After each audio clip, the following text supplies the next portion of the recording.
დილიდან ქალაქი ზამთრის ტრადიციული სამოსით შეიმოსა.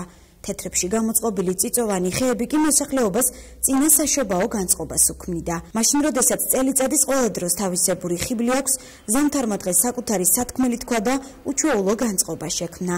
პირველმა თოვლმა ჩვენს ქალაქში, როგორც პატარები, ასევე დიდები გაახარა.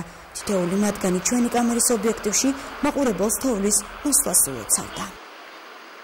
ძალიან ხალისიანი განწყობა მაქვს, რა თქმა უნდა, ყველა დროს აქვს თავისებური ლამაზი ხიბლი, ხალისი და ძალიან გამიხარდა ამ დილით, რომ თოვლი დავინახე პირველი. ყველას გილოცავთ პირველ თოვლს. ძალიან უხარია გამომდინარე იქიდან, რომ ძალიან უყვარს თოვლში გუნდაობა და უფრო საახალწლო განწყობასაც ახდენს თეთრი თოვლის, სითეთრის ისმეტა კი კარგია და ლამაზია. ახალ წელს და შობას უხდება ძალიან. გილოცავთ პირველი თოვლის მოსვლას. სულ ასეთი მხიარღულები ყოფილიყავით.